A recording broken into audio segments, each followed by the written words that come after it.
안녕하십니까. 저 현대차증권 채권 전략 담당 오창섭입니다. 우선 이제 저희가 내년에 이제 그 채권 시장, 특히 이제 국내 채권 시장에서 또 이슈가 될 부분은 역시 또 인플레이션이 될 것 같거든요. 최근에 이제 인플레이션에 대한 어떤 그 논란의 어떤 그 핵심에 대해서 한번 살펴보고요. 우선 올해 같은 경우 채권 금리가 국내에 굉장히 좀 가파르게 올라갔습니다. 그래서 올해 이제 채권 시장 참가자분들이 참 많이 어려움을 겪었는데요. 내년에는 이러한 부분들은 점차 완화될 거라고 보입니다. 근데 이제 그러한 부분들 속에서도 근데 상반기까지는 조금 리스크 부분을 조금 더 저희가 이제 좀 지켜보고요. 하반기부터는 이러한 부분들이 좀 완화되는 측면에서 시장을 좀 대응하자라고 말씀드리겠습니다. 예, 우선 다음으로는 채권금리부터 한번 좀 살펴보도록 하겠습니다. 국내 지금 채권금리 좀 상황을 보게 되면 금리 수준은 굉장히 지금 많이 높다라는 부분이고요. 그렇지만 뭐 이제 약간 채권금리가 추가로 상승할 거에 대한 우려 이런 부분들이 지금 상충하고 있는데요. 우선 올해 같은 경우 채권금리가 이제 11월 금통위까지 두 번 정도 금리 인상이 지금 이미 된 상황이고요. 문제는 이제 내년 연초에 결국은 이제 추가적인 어떤 금리 인상 가능성이 열린 상황입니다. 뭐 이러한 부분들이 사실 굉장히 좀 부담스럽다라고 보이긴 하지만 중요한 부분은 이러한 부분들이 이미 채권 시장에 선반영됐다라는 부분이죠.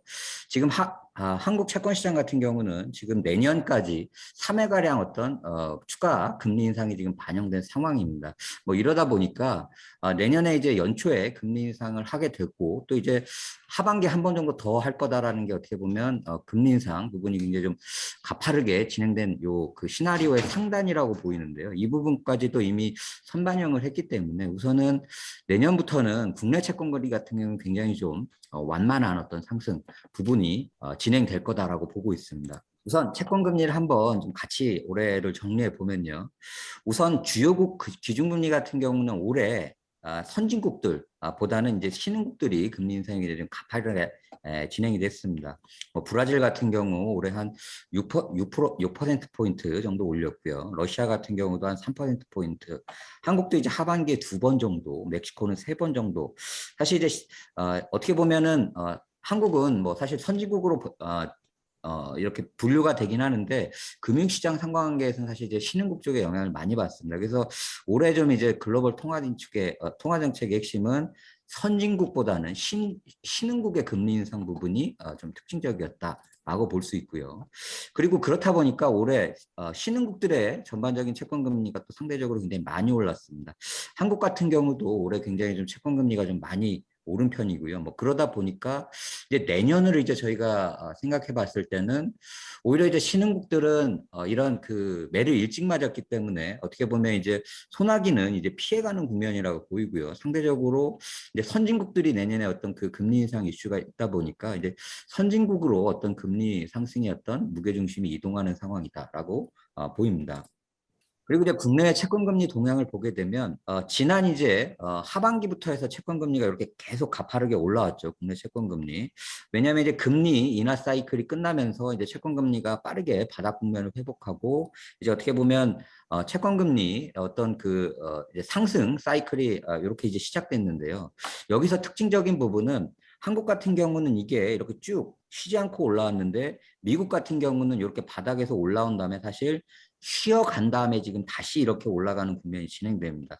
이게 어떤 차이가 있냐면 실제적으로 금리 인하가 끝난 이후에 좀 채권 금리는 바닥 국면을 형성하게 되는데 그 다음에 금리 인상까지는 사실 시간이 굉장히 좀 많이 걸립니다. 그러다 보니까 올라가던 애가 옆으로 이제 횡보하는 국면을 거치고요.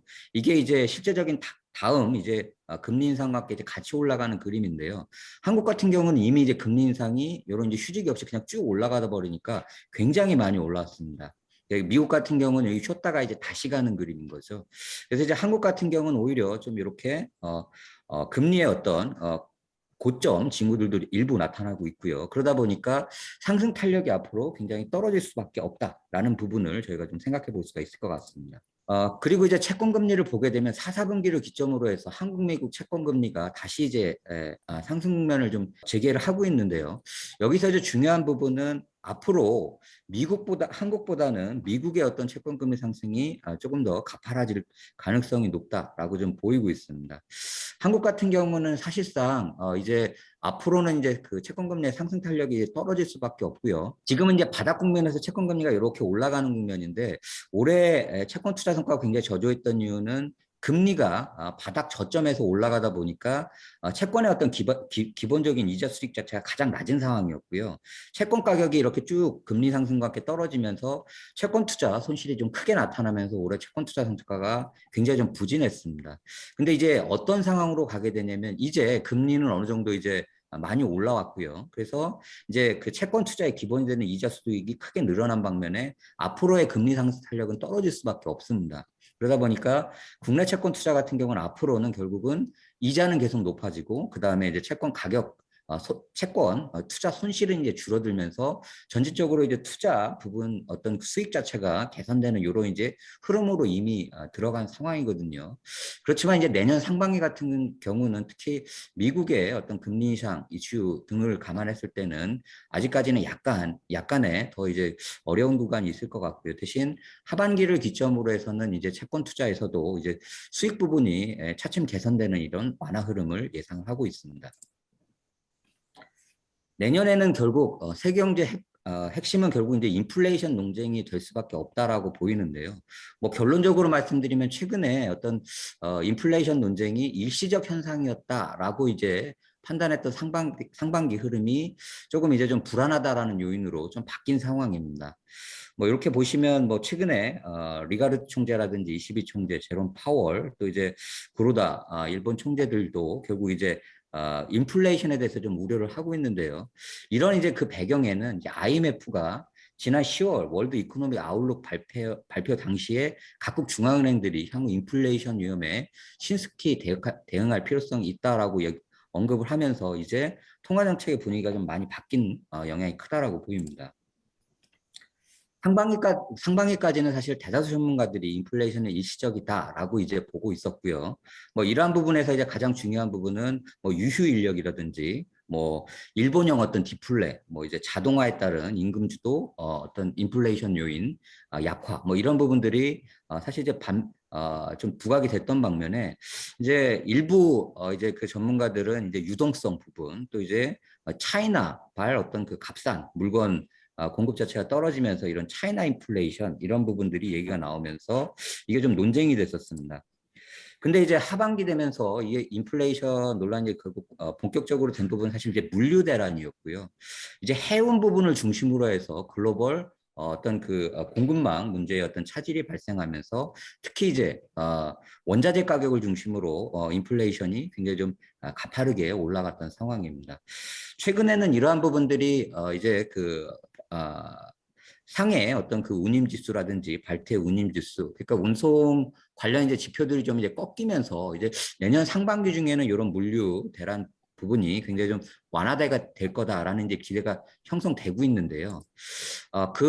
그렇지만 이제 아직까지는 한 번에 좀 고비는 좀 남았다라고 좀 보입니다. 우선은 이제 가장 중요한 부분이 이제 원자재 부분에서 이제 북반구가 이제 겨울에 진입을 하다 보니까 지금 이제 유가 부분이 겨울까지는 약간 좀 이제 좀 불안할 가능성이 좀 남아 있습니다. 그리고 전 세계적으로 보면 오늘 이제 한국 소비자 물가 상승률도 11월 소비자 물가 상승률이 3.7%까지 올라가면서 사실상 한 10년 만에 지금 최고치까지 올라간 상황이고요. 그러니까 아직까지는 이제 그 겨울까지 이런 어떤 인플레이션 불안 요인이 있기 때문에 인플레이션에 대한 이런 어떤 이슈 자체가 계속 불가피하다라고 좀 보입니다. 네, 그리고 이제 결국 인플레이션 올해 겨울이 좀 이제 계속해서 좀 불안 요인이긴 한데요. 우선 첫 번째로는 전 세계적으로 지금 국제 원유 재고 자체가 굉장히 크게 떨어진 상황이었습니다. 이 상황에서 지금 이제 북반구 이제 겨울 맞이하면서 이제 난방 수요가 이제 늘어나는 부분인데요.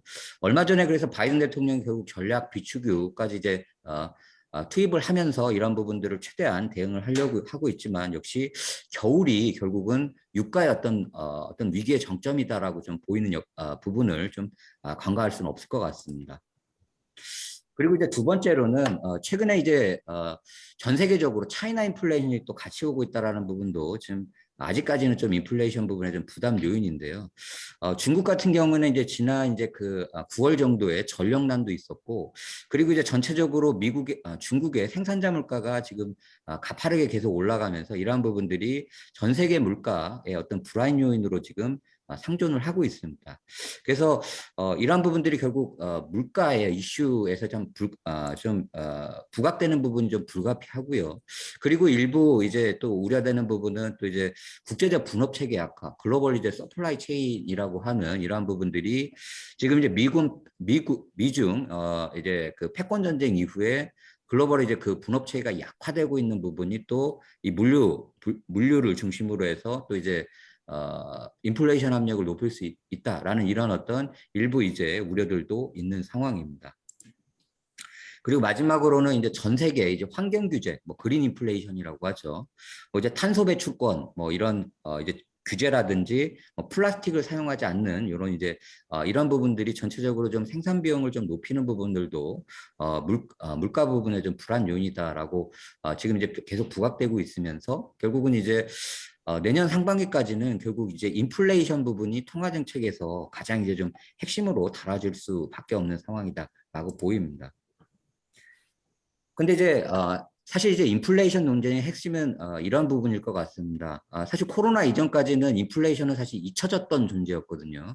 통화 정책에서 이제 전 세계 이제 통화 정책은 1990년대 이후에 물가를 이제 안정시켜야 되는 이제 책무를 중앙은행의 어떤 그 법에 제정을 하면서 물가 목표제가 실행되고 있고요. 한국은행도 지금 이제 물가 목표를 소비자 물가 기준으로 2%로 잡고 있습니다. 이런 부분들을 맞추는 게 결국 한국은행의 제일 목표가 됐는데요. 그렇지만 이제 이런 부분들이 2000년 이후에 굉장히 좀 물가가 낮아지면서 사실상 물가 목표의 어떤 그 존립 자체의 위기 논의까지 더 있었습니다. 그러니까 디플레이션 논란이 있었고요. 이제 거기에 가장 핵심은 이제 필립스 곡선의 평탄화입니다. 실업률과 어떤 물가 상승률의 경기와 물가 상승률의 어떤 반비례 관계라고 볼 수 있는데 이게 2000년대에 굉장히 좀 많이 평탄화됐었고 이게 2010년대 들어서는 거의 옆으로 누워버립니다. 이러면서 이제 물가 자체는 이제 경기가 좋아져도 안 올라간다 해서 짓지 않는 게다 통화정책 측면에서 이렇게 불렸었는데 최근에 그게 꺼지지 않는 불씨 아니냐라는 우려가 이제 나타나고 있는 거죠. 그러한 이제 또 배경에는 또 이러한 부분이 있는 것 같습니다. 결국 통화량 급증 자체가 이제 인플레이션으로 이어질 수 있다라는 논란이고요.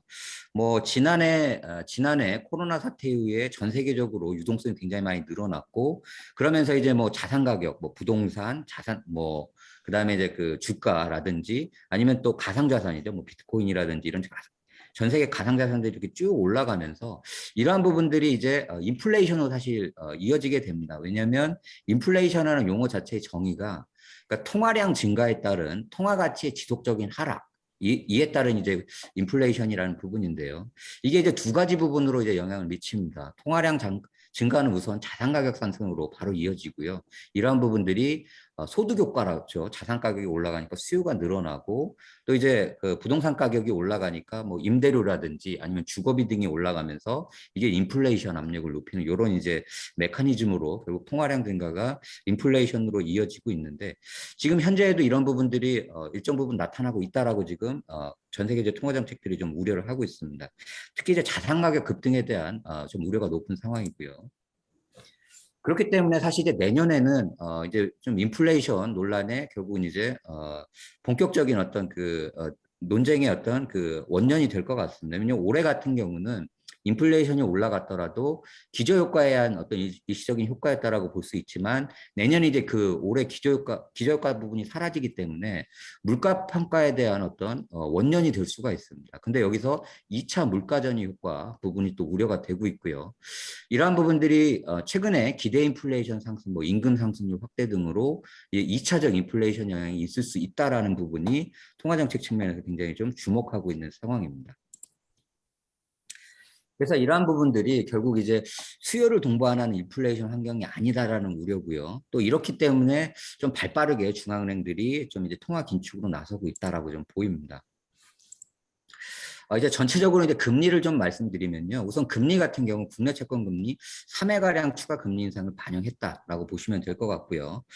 지난 이제 그 11월까지 이제 그 두 번의 금리 인상을 했었는데 채권 금리가 정말 가파르게 올랐습니다. 보통 이제 채권 금리, 국고 3년 금리하고 기준 금리 요걸 가지고 채권 금리 밸류에이션을 하게 되는데 요 장단기 스프레드를 보면 지금 사실상 거의 이제 그 2010년대 이후 최고치를 경신한 상황이고요. 3년 정도, 3회 정도 금리 인상을 이미 반영한 상황이기 때문에 채권금리 밸류에이션 상에서는 추가적인 채권금리 상승이 좀 어려운 상황이다라고 보이고요. 두 번째로는 이제 그 채권금리의 어떤 선행지표인 장단기금차도 최근에 이렇게 하락 전환을 했습니다. 뭐 그렇기 때문에 사실 이제 채권금리의 상승 탄력이 이렇게 떨어진 부분이고요. 내년까지 놓고 보면 이제 내년 상반기까지는 좀 미국 장단기 금리차의 반등 합리에 좀 유의할 필요가 있을 것 같습니다. 이제 여기서 이제 중요한 부분은 그렇지만 이제 미국 장단기 금리 차의 확대 국면에서 이제 결국 금리 인상이 시작되게 되면 장단기 금리차는 결국 꺾이게 됩니다. 그렇게 된다면 2020년 특히 내년에 이제 미국 금리 인상이 좀 앞당겨진다라는 이제 측면에서 봤을 때는 올해 이제 그 12월 이제 그 FOMC에서는 결국은 테이퍼링 조기 종료 부분에 대한 논의가 불가피할 것 같은데요. 이렇게 되면 내년에 원래는 이제 6월 달에 그리고 내년 상반기 중이었죠. 상반기 이제 상반기에 결국 테이퍼링이 마무리되는 이런 부분이 사실상 1분기 종료로 좀 마무리될 가능성이 좀 있어 보입니다. 뭐 그렇게 된다라고 하면 상대적으로 이제 금리 인상 부분이 좀 앞당겨질 수가 있고요. 테이퍼링이 끝나면 이제 금리 인상으로 이어질 수 있기 때문에 이렇게 되면 사실 상반기까지는 좀 통화 긴축 이슈가 굉장히 좀 강할 수가 있습니다. 그렇지만 이제 과거에서도 보듯이 이게 금리 인상이 일단 시작되게 되면 오히려 이제 장단임금차 이렇게 축소되는 국면이 나타나거든요. 그래서 이제 실제적으로 미국의 어떤 금리 인상 시작과 함께 장단임금차가 이제 축소가 되면 결국 채권금리 어떤 상승 탄력은 떨어지게 될 것 같고요. 이러한 부분도 한국 채권금리의 어떤 상승 자체를 조금 이제 완만하게 가져가는 요인이 될 것 같습니다. 그래서 이제 내년에 어떤 그 채권 투자 전략에서는 사실 상반기까지는 좀 채권 투자 부분에서 좀 보수적인 어떤 그 방어적 채권 전략을 지속한 가운데 하반기를 기점으로 점진적으로 이제 뭐 장단임금 더 축소, 그다음에 채권금리 상승 둔화 등을 감안했을 때는 이제 채권금리 부분을 이제 점진적인 어떤 투자 매력 측면에서 바라볼 필요가 있다라고 말씀드립니다. 그래서 제가 오늘 발표한 내용은 요 정도 말씀드리고요. 혹시 질문 있으시면 해주십시오. 네.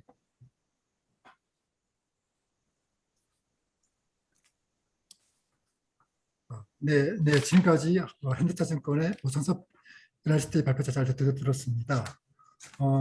이어서 그 한 가지 질문이 있는데요. 이제 올해 그 외국인의 국내 채권 투자 증가가 어제까지 대략 한 58조 정도 증가한 약 한 208조 원을 보이고 있습니다. 특히 올해 외국인이 국내 채권을 많이 투자한 이유하고 이러한 상황이 2022년에도 이러한 추세가 지속될 건지 그에 대한 좀 답변 부탁드리겠습니다. 예, 우선 이제 최근에 올해 사실 외국인 채권 투자에도 가장 사실 역대 최고 규모가 되는 게 이미 됐고요. 그런 부분들이 이제 좀 배경을 살펴보면 우선 첫 번째로는 이제 글로벌리하게 그 코로나 이후에 유동성이 굉장히 많이 늘어났다. 이런 부분들이 사실 뭐 한국으로만 많이 늘어난 건 아니고 전 세계 뭐 미국 채권 시장도 마찬가지입니다. 전 세계의 어떤 그 채권 시장으로 사실 유동성이 많이 유입됐던 상황이고요. 한국 채권 시장 특히 이제 좀 부각됐던 이유는 이런 것 같습니다. 첫 번째로는 한국은 사실 경제 측면에서는 이미 선진국으로 지금 진입한 상황이고요. 그러니까 이제 한국 경제의 어떤 펀더멘털 자체가 굉장히 좀 양호하다라는 이제 평가가 있는 거죠. 근데 이제 선진국 쪽에서는 사실상은 금융시장 측면에서 보면 뭐 신흥국과 사실 상관관계가 더 높게 나타나고 금리 자체도 사실 신흥국과 비슷하게 고금리이기 때문에 한국 채권 시장의 어떤 투자 성과가 굉장히 좀 이제 부각이 되는 거죠. 고금리 매력이라는 부분. 또 하나는 이제 그 환차익이라고 하는데요. 이제 환해지를 했을 때 우리나라는 아직까지 50bp 이상 이제 환차익이 추가로 발생되게 됩니다. 그러니까 이런 부분이죠. 고금리 투자 매력에 추가적인 어떤 환해지 이제 금리 재정 거래 기대 수익 이런 부분들이 이제 한국 채권의 투자 매력을 굉장히 높이는 부분이고요. 그렇지만 이제 앞으로 저희가 봤을 때는 이러한 부분은 사실 점진적으로 좀 약화될 수밖에 없다라고 보입니다. 왜냐하면 미국도 이미 이제 테이퍼링 나서면서 글로벌리하게 유동성을 지금 축소하고 있는 상황이고요. 두 번째로는 지금 이제 달러와 강세 부분이 지금 계속 되고 있는데요. 달러와 강세 부분이 사실은 이제 환차익 부분에서 재정거래 기대 수익을 낮추는 요인입니다.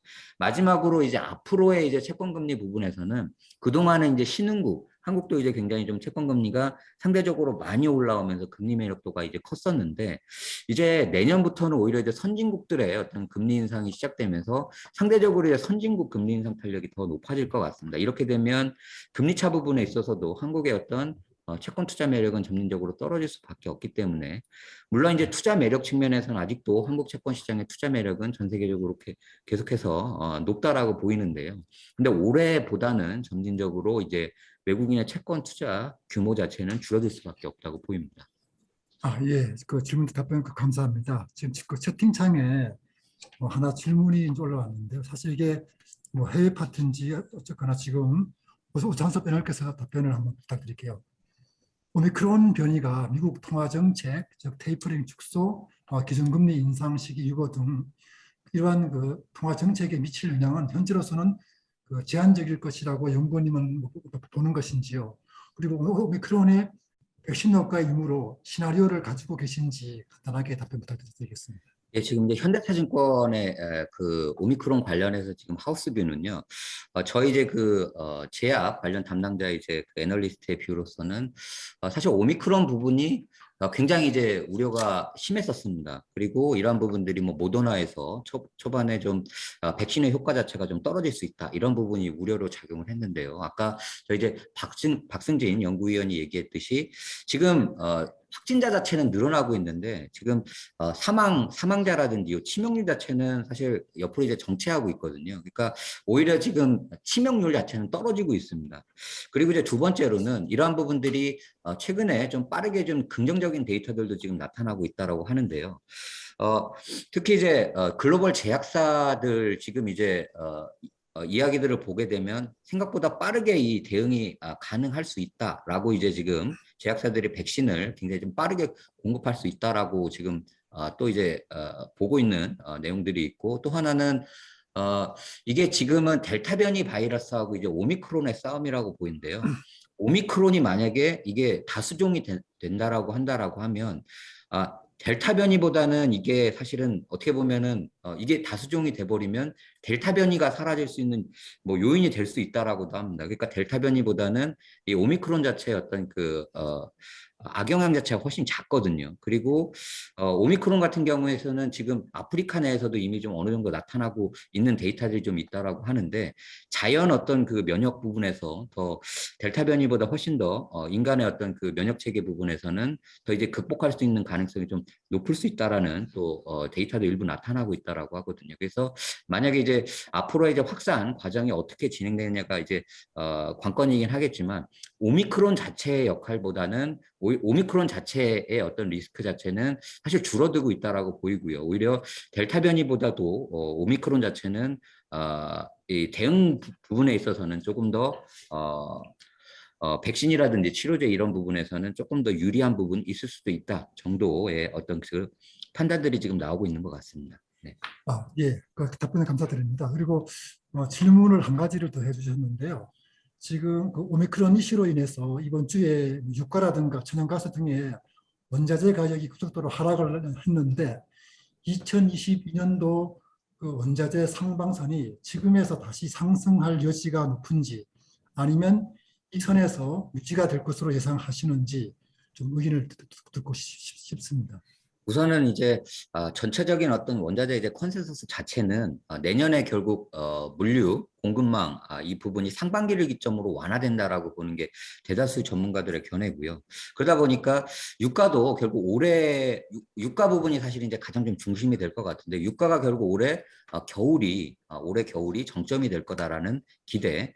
그리고 이제 공급망 부분이 해소되게 된다면 지금 전체적으로 지금 뭐 컨테이너 가격이라든지 아니면은 해운 물류 가격이라든지 이런 운송비 자체가 지금 어떻게 보면 고점을 찍고 이제 벌써 이제 떨어지는 증상들이 좀 조짐들이 나타나고 있거든요. 그렇기 때문에 결국은 이제 상반기를 기점으로 해서는 이런 원자재의 어떤 그 공급 차질 부분도 해소될 가능성이 높다라고 보입니다. 물론 이제 그렇지만 지금 이제 전체적인 상황 자체가 원자재 이제 수요 공급을 봤을 때는 아직은 이제 전체적으로 뭐 수요 자체도 굉장히 좀 견조하다라고 하거든요. 그래서 뭐 급격하게 떨어지기보다는 어떤 정점을 찍은 이후에는 완만한 어떤 하향 안정이나 횡보 정도를 보고 있는 어떤 견해들이 좀 전반적인 어떤 컨센서스 또 전문가들의 대략적인 어떤 시각이 되지 않을까 싶습니다. 네. 예, 아주 답변 감사합니다. 네, 더 이상 질문이 없는 걸로 해서요.